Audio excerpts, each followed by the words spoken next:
कैसे हैं आप? थोड़ी सी नर्वस हूँ। एक बहुत इम्पॉर्टेंट प्रेजेंटेशन है ना।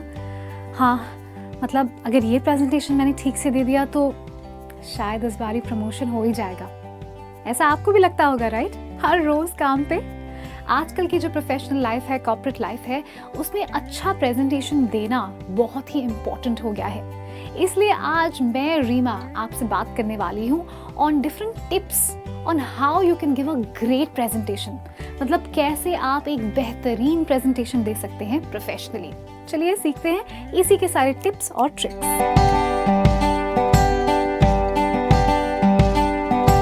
हाय, मेरा नाम है रीमा और आज हम बातें कर रहे हैं on how you can give a great presentation at work. इसका मतलब है कि कैसे प्रोफेशनली आप एक बहुत ही बेहतरीन प्रेजेंटेशन दे सकते हैं। सबसे पहली बात जो आपको याद रखनी है वो ये है कि you have to know your audience. मतलब आपको अपनी ऑडियंस को जानना है, समझना है और देखना है कि कौन लोग हैं जिनके सामने आप प्रेजेंट कर रहे हैं। हो सकता है कि आपकी टीम हो, आपके कॉलीग्स हों, या फिर आपके बॉसेस हों, सुपर बॉसेस हों, सीनियर्स हों, या फिर आपके क्लाइंट्स भी हो सकते हैं। तो सबसे पहले जब आप प्रेजेंटेशन की तैयारी करने वाले हैं तो सोचिए कि कौन है जिनके सामने मैं प्रेजेंटेशन दे रही हूँ। तो उनका एज ग्रुप क्या है, उनकी डेजिग्नेशन क्या है, उनकी पसंद नापसंद क्या है प्रोफेशनली उस टॉपिक के बारे में।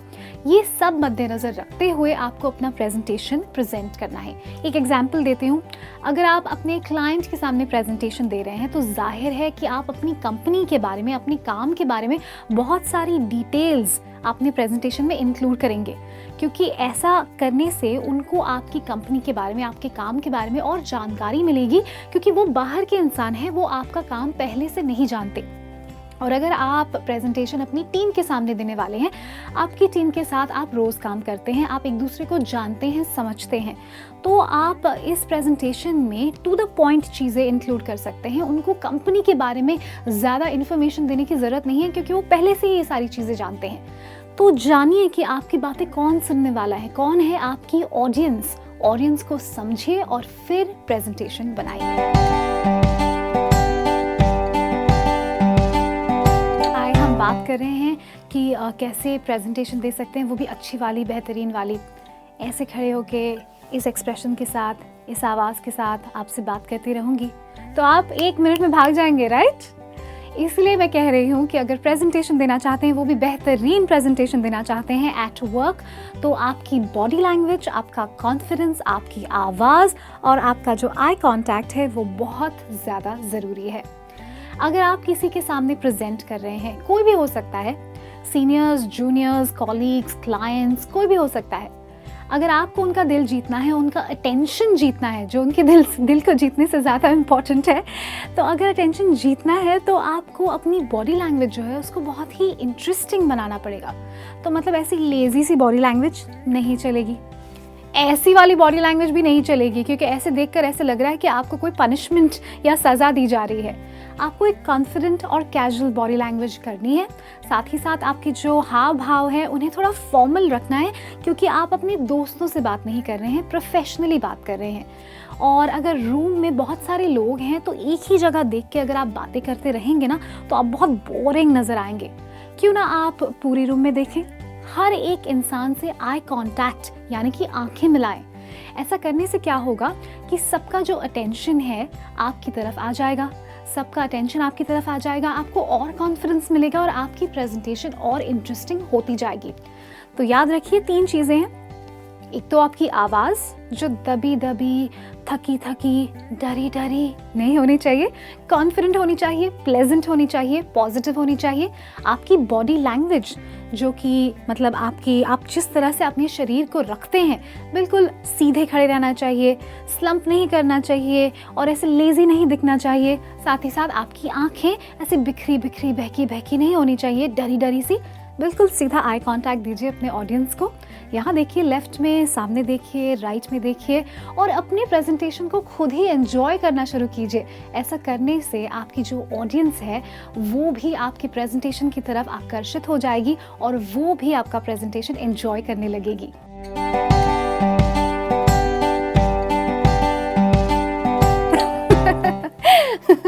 वैसे हंसी मजाक किसे पसंद नहीं, सबको पसंद है, आपको भी, मुझे भी। लेकिन पता है, जब मैं नई नई थी कॉर्पोरेट फील्ड में, नई नई आई थी, नया नया जॉब शुरू किया था, तो मैं एक प्रेजेंटेशन के दौरान कभी भी कहीं भी अपने मन के जोक्स इंक्लूड कर लेती थी, पता है। और एक दिन मेरे बॉस ने मुझे फीडबैक दिया कि भाई प्रेजेंटेशन के दौरान तुम ये जो जोक्स इंक्लूड करती हो ज़रा सोच समझ के किया करो, क्योंकि ये प्रोफेशनल प्रेजेंटेशन है, अपने मन के जोक्स इंक्लूड करना प्रोफेशनल बात नहीं है। ये सुनकर मुझे बुरा तो लगा, क्योंकि मेरे अंदर की जो कॉमेडियन है उसे बहुत चोट पहुंची, लेकिन ये पॉइंट मैंने अपने दिमाग में बिल्कुल लॉक कर लिया। अगर आपको भी हंसी मजाक पसंद है और एक बहुत ही बेहतरीन प्रेजेंटेशन आप देना चाहते हैं एट वर्क, तो याद रखिए कि अगर आप जोक्स और हंसी मजाक इंक्लूड कर रहे हैं तो इसे ज़रा सोच समझ के इंक्लूड कीजिए, क्योंकि आप अपने कॉलीग्स के सामने, बॉसेस के सामने, क्लाइंट्स के सामने प्रेजेंटेशन देने वाले हैं। तो अगर आप कोई पर्सनल जोक्स शेयर करें, हो सकता है कि ये लोग थोड़े अनकंफर्टेबल हो जाएं या फिर आपको अनप्रोफेशनल समझ लें, और फिर ऐसा करने से आपको कोई पॉइंट्स तो नहीं मिलने वाले, आपके पॉइंट्स घट जाएंगे और अगली बारी जब प्रेजेंटेशन की बारी आएगी तो आपका नाम नहीं चुना जाएगा। तो बी केयरफुल अगर आप जोक्स इंक्लूड करने ही वाले हैं, क्योंकि ह्यूमर इंक्लूड करना, जोक्स इंक्लूड करना अच्छी बात है, इससे प्रेजेंटेशन थोड़ा लाइवली, इंटरेस्टिंग और लाइट होता है। लेकिन अगर आप जोक्स इंक्लूड कर ही रहे हैं तो कहाँ पर कौन सा जोक जाएगा, कितने सेकंड तक आप ये जोक कहेंगे और ये जोक किस बारे में क्या है, ये सब तय कर लीजिए, प्रिपेयर कर लीजिए पहले से ही, क्योंकि हमारी ये जो ज़ुबान होती है कभी कभी धोखा दे जाती है, फिसल जाती है और हम कहीं भी कुछ भी बोल बैठते हैं, और प्रोफेशनली एट वर्क आप ऐसी मिस्टेक्स नहीं करना चाहेंगे, राइट। तो प्रिपेयर कीजिए आपको कौन से जोक्स, कौन सा ह्यूमर, कौन सा हंसी मजाक कहाँ पे इंक्लूड करना है, और प्रिपेयर करके इन हंसी मजाक की चीज़ों को अपने प्रेजेंटेशन में इंक्लूड कीजिए। इमेजिन कीजिए कि मेरे पास एक छोटी सी स्क्रीन है यहाँ पर, और स्क्रीन पे मैंने कुछ चीज़ें लिख दी हैं और मैं आपसे बातें कर रही हूँ, और बातें करते करते स्क्रीन पे जो लिखी हुई चीज़ें हैं उनको पढ़ रही हूँ। तो सबसे पहला सवाल आपके दिमाग में ये आएगा कि ये पढ़ के क्यों सुना रही है, क्योंकि हम भी तो पढ़ सकते हैं, राइट। बिल्कुल यही बात मैं आपसे कहना चाह रही हूँ। अगर आप एक बहुत ही बेहतरीन प्रोफेशनल प्रेजेंटेशन देना चाहते हैं तो अपने जो स्लाइड्स होते हैं प्रेजेंटेशन के, जो आप अपने लैपटॉप पे या प्रोजेक्टर पे दिखाते हैं, उन स्लाइड्स को पढ़कर मत सुनाइए। That's right. अब आप कहेंगे ये तो सभी लोग करते हैं, हम हमेशा करते हैं। पहले मैं भी करती थी, फिर मैं सीख गई, वाइज हो गई ना। अगर आप पढ़ के स्लाइड सुनाएंगे तो इसका कोई मतलब नहीं होगा, क्योंकि आपकी जो ऑडियंस है जाहिर है पढ़ी लिखी है, वो भी तो पढ़ सकते हैं वो सारी स्लाइड्स, तो आप पढ़ के क्यों सुना रहे हैं। उससे अच्छा जब ऑडियंस आपकी स्लाइड या आपकी स्क्रीन पे लिखी हुई चीज़ें पढ़ रही है, तब आप अपनी तरफ से कुछ और इंटरेस्टिंग एक्स्ट्रा पॉइंट्स ऐड कीजिए। तो अगर आप किसी प्रोजेक्ट प्लान के बारे में बात कर रहे हैं और आप अगले महीने के टारगेट्स के बारे में बात कर रहे हैं, तो टारगेट्स पढ़ के सुनाने की कोई ज़रूरत नहीं है। इनफैक्ट आप टारगेट्स पढ़ने के अलावा एक और काम कर सकते हैं, आप उन्हें बता सकते हैं कि ये टारगेट्स कैसे अचीव की जा सकती हैं। ऐसा करने से होगा ये कि आपका जो प्रेजेंटेशन है ना, उसमें थोड़ा वेट आएगा, थोड़ा वज़न आएगा, और लोग आपको सीरियसली लेना शुरू करेंगे। वरना ऐसे तो बहुत सारे प्रेजेंटर्स होते हैं जो स्क्रीन पे लिखी हुई बातों को पढ़ते हैं, पढ़कर सुनाते हैं, और ये काम तो ऑडियंस भी बहुत अच्छी तरह से कर सकती है। तो याद रखिएगा, कभी भी प्रेजेंटेशन देते वक्त अपनी जो स्लाइड है, अपनी जो स्क्रीन है, उस पर लिखी हुई चीज़ों को पढ़कर मत सुनाइए, अपने इंटरेस्टिंग वैलिड पॉइंट्स ऐड कीजिए।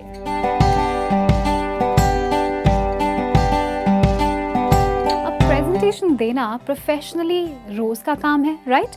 कभी आप देते हैं, कभी आपके बॉसेस प्रेजेंट करते हैं, ये तो सिलसिला चलता ही रहेगा। लेकिन इस सिलसिले से आपको कभी बोरियत नहीं होती?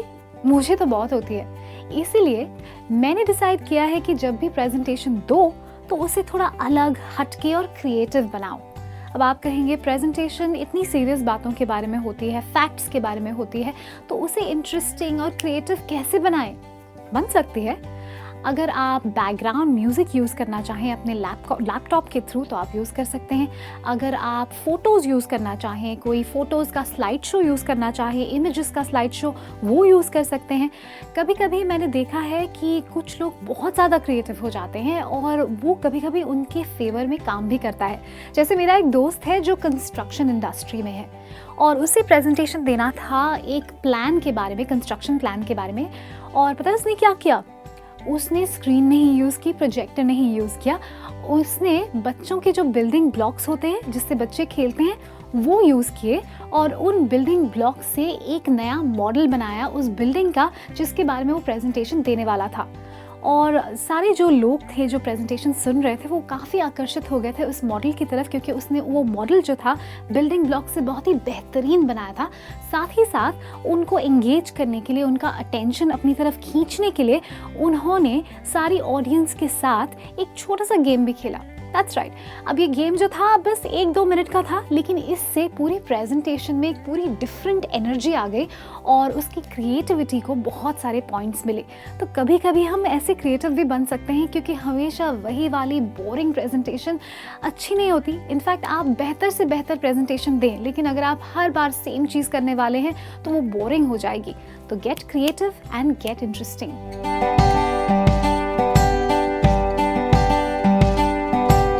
प्रेजेंटेशन देना आम बात हो सकती है, लेकिन आसान बात नहीं है। बहुत मेहनत करनी पड़ती है और मैं जानती हूँ कि आप बहुत हार्ड वर्किंग हैं, आप मेहनत करते हैं, लेकिन अगर आप मेरी टिप्स और ट्रिक्स यूज़ करेंगे तो आपका प्रेजेंटेशन अच्छे से और अच्छा हो जाएगा, बेहतर से और बेहतर हो जाएगा। तो एक चीज़ आप कर सकते हैं कि अपने प्रेजेंटेशन को जो है वो आप रियलिटी से जोड़ कर रख सकते हैं। अक्सर हम प्रेजेंटेशन में बिल्कुल लिखी हुई बातें, थियोरी वाली बातें लिख देते हैं और उन्हीं के बारे में बात करते हैं। लेकिन अगर आप रियल लाइफ एग्जाम्पल्स यूज़ करें, अगर आपकी कोई स्ट्रैटेजी है, कोई प्लान है, उसको अगर किसी ने पहले यूज़ किया हो और वो चल गई हो, तो वो एग्जाम्पल या फिर वो केस स्टडी या फिर वो कहानी अगर आप इंक्लूड करें तो आपकी ऑडियंस को आपकी प्रेजेंटेशन में और इंटरेस्ट आएगा और आप जो बातें कहने की कोशिश कर रहे हैं वो बातें वो ऑडियंस ज़्यादा सीरियसली लेगी। तो make sure you include real life examples in your presentation, ताकि आपकी प्रेजेंटेशन बिल्कुल बेहतरीन हो। तो बस सीख लिया कि कैसे अपने प्रेजेंटेशन को बेहतर से और बेहतर और अच्छे से और अच्छा बना सकते हैं आप।